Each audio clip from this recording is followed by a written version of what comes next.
Auzubillahiminash-shaytanir-rajim. Bismillahir-rahmanir-rahim. Dear student and scholar and researcher, आज हम जिस टॉपिक को डिस्कस कर रहे हैं वो है वन पेजर। रिसर्च की दुनिया में वन पेजर का किरदार नहायत कलीदी और नहायत अहम है। उसकी वजह ये है कि वन पेजर जो है वो भी आपकी पूरी रिसर्च जो होती है उसकी अक्कासी करता है।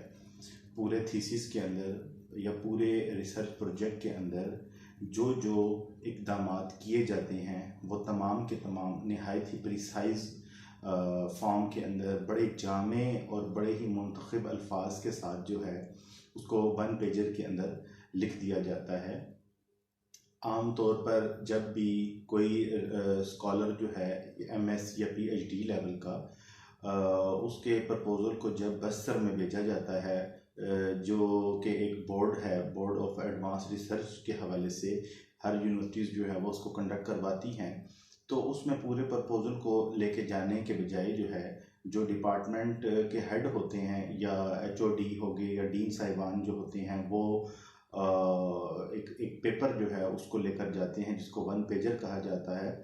और उस वन पेजर के अंदर रिसर्चर की तरफ से की जाने वाली तमाम चीज़ें जो हैं उसको बड़ी डिटेल से लिख दिया जाता है। तो आज इस मौजू को डिस्कस करते हुए हम कोशिश करेंगे कि हम एक बड़ा ही मुतासिरकुन और इफेक्टिव किस्म का और बड़ा प्यारा जो है, यानी जो फर्स्ट टाइम में एक्सेप्टेबल हो जाए वन पेजर, उसको जो है वो हम लिखने और समझने की कोशिश करेंगे।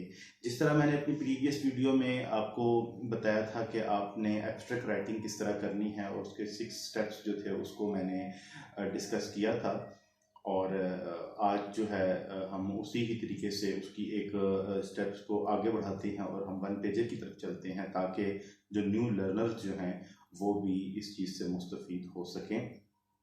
तो याद रखिएगा वन पेजर जो है उसमें उसके मेन बेसिकली 4 स्टेप्स होते हैं। उसमें जो सबसे पहला स्टेप है उसको हम इंट्रोडक्शन कहते हैं। सेकंड नंबर पर जो आता है वो प्रॉब्लम स्टेटमेंट होती है।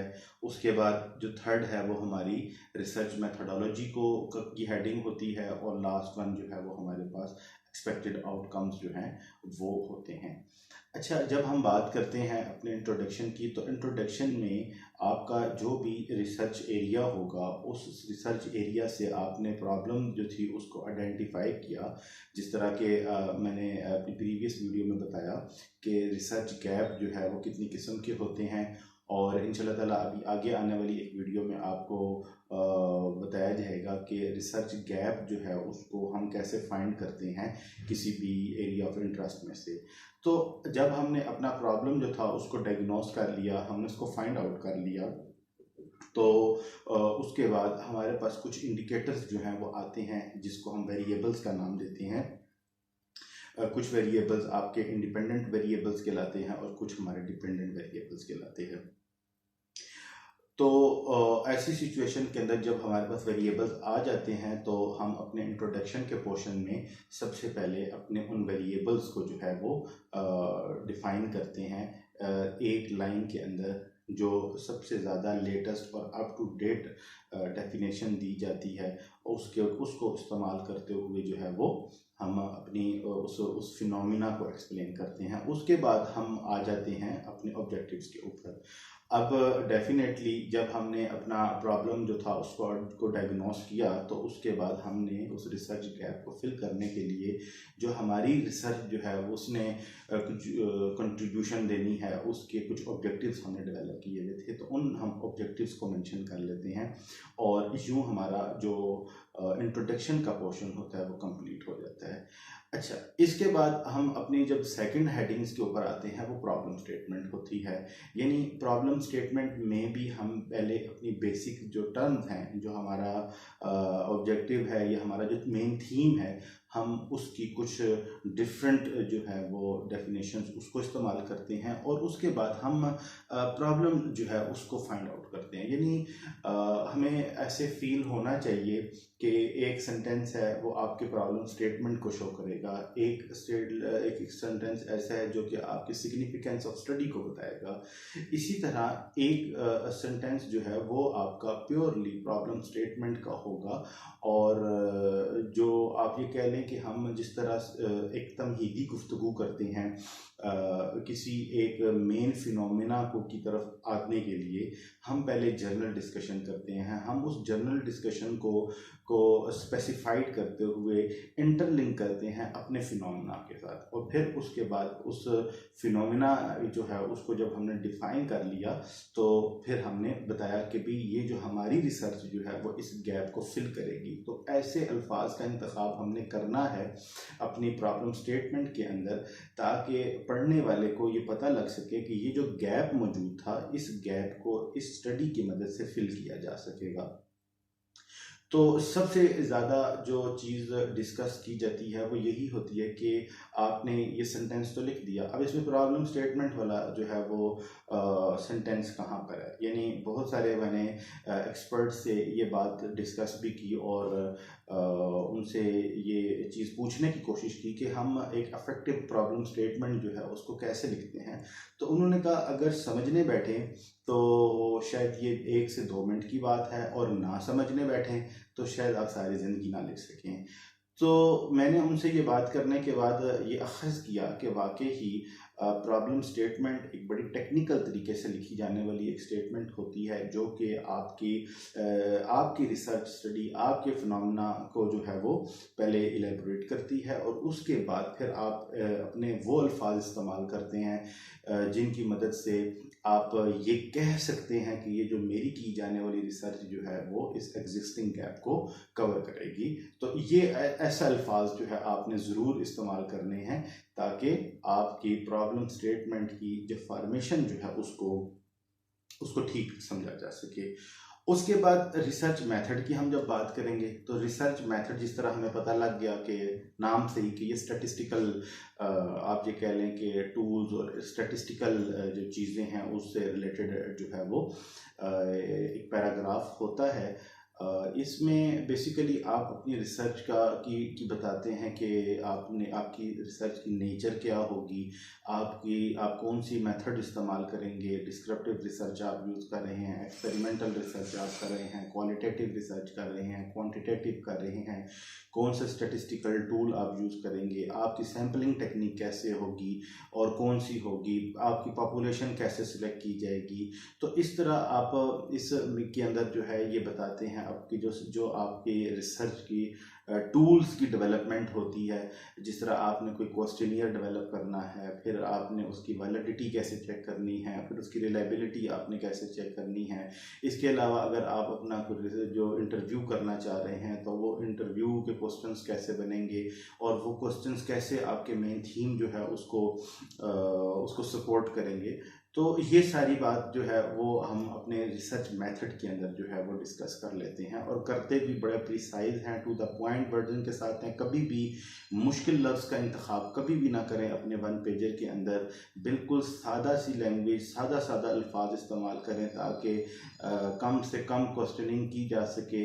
आपकी पहली दफ़ा ही अल्फाज के अदा करने से ही दूसरे बंदे को आपका मैसेज जो है वो कन्वे हो जाए, वो बड़ी आसानी से समझ सके कि भाई आपने क्या बात की है। हमारे यहाँ एक अजीब किस्म का फिनोमेना अभी सर्कुलेट कर रहा होता है कि जी आप बहुत मुश्किल टर्मिनोलॉजीज इस्तेमाल करते हैं तो आपकी चीज़ जो है वो बहुत ज़्यादा क्वालिटी वाइज होती है। तो कभी भी ऐसा नहीं है।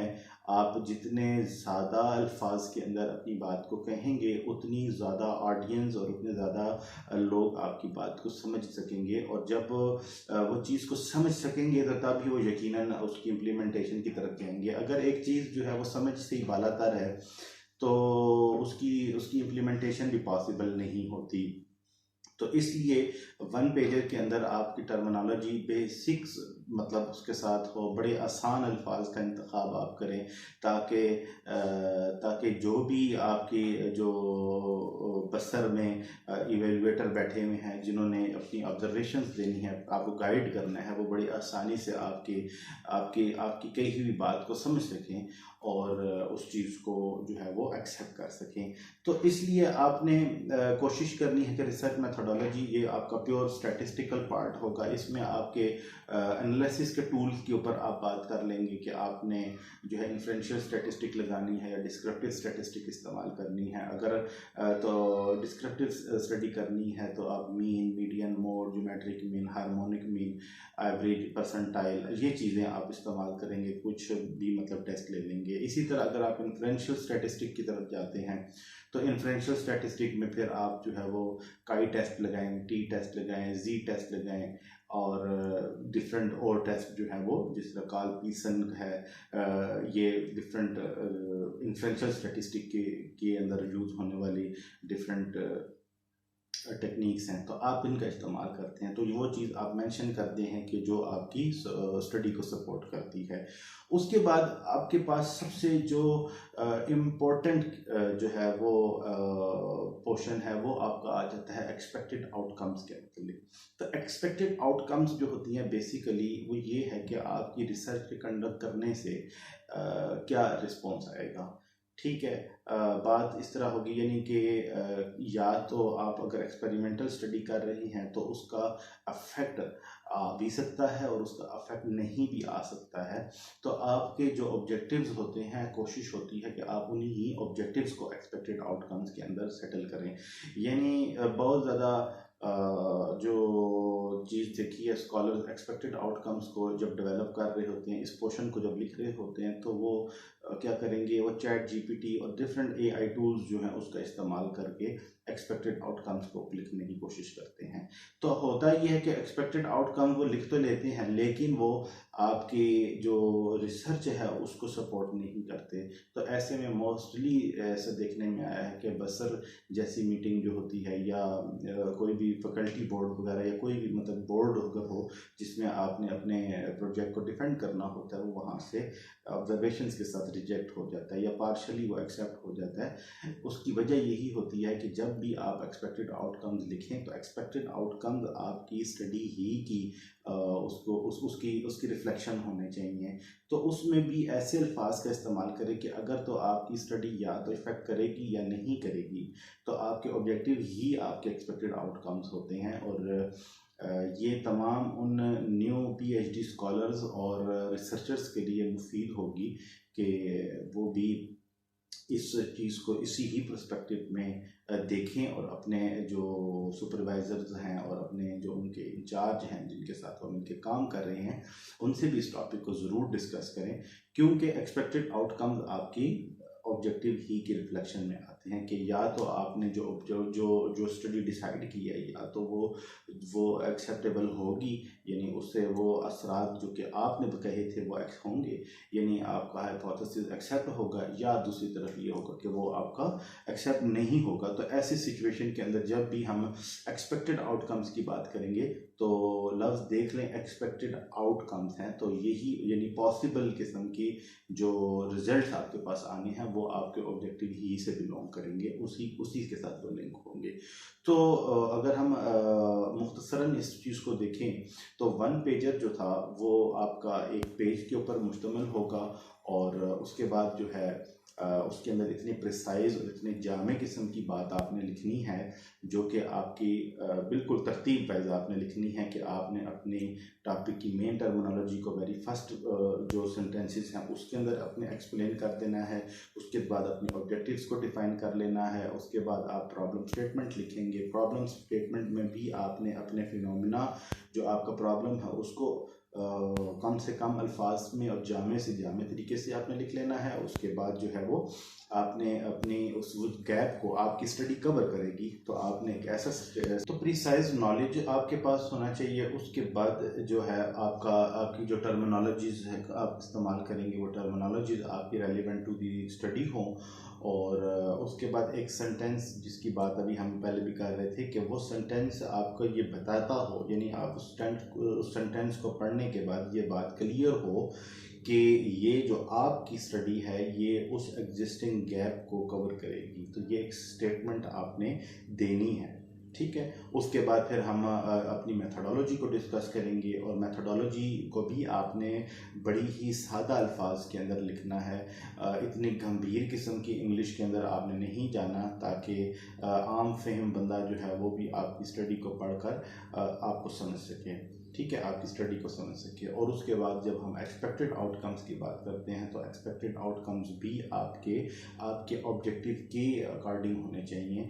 यानी पहला आउटकम जो होगा वो आपके पहले ऑब्जेक्टिव के साथ लिंक करेगा, आपका दूसरा जो आउटकम होगा वो आपकी दूसरे ऑब्जेक्टिव के साथ लिंक करेगा। या तो आप कुछ ऑब्जेक्टिव आपके अगर आपस में जॉइंट हो सकते हैं, आप उनको जोड़ सकते हैं, तो आप उनको जोड़ के भी एक जो है वो एक्सपेक्टेड आउटकम में उसकी डिस्कशन कर सकते हैं। तो आपने अपने उस नॉलेज का इजहार कभी भी नहीं करना एक्सपेक्टेड आउटकम्स में, जो कि इररेलेवेंट है।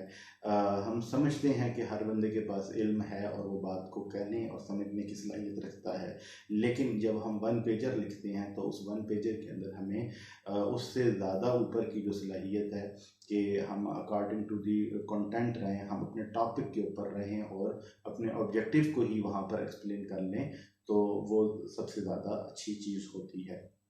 और आसानी से जो है वो आपका एक्सपेक्टेड आउटकम्स जो है वो एक्सेप्ट भी हो जाते हैं, क्योंकि वो समझना शुरू में आ जाते हैं। ठीक है जी। तो कोशिश करिए कि आप वन पेजर जो है उसकी अच्छी सी जो है वो एक दो प्रैक्टिस कर लें, और फिर भी अगर किसी भी हवाले से आपको कोई रहनुमाई की ज़रूरत हो तो नीचे एक लिंक है, उस लिंक के ज़रिए आप हमसे कांटेक्ट कर सकते हैं। तब तक के लिए अल्लाह हाफिज़। मज़ीद अच्छी वीडियोस जो हैं और इंफॉर्मेटिव वीडियोस जो रिसर्च रिलेटेड हैं, उसके लिए आप हमारे चैनल को सब्सक्राइब भी करें, लाइक भी करें, ताकि आपको अप टू डेट जो कंटेंट हैं वो मिल सकें। इंशाल्लाह ताला बहुत जल्द एक नए टॉपिक के साथ आपकी खिदमत में दोबारा हाजिर होंगे। तब तक के लिए अस्सलाम वालेकुम व रहमतुल्लाहि व बरकातहू।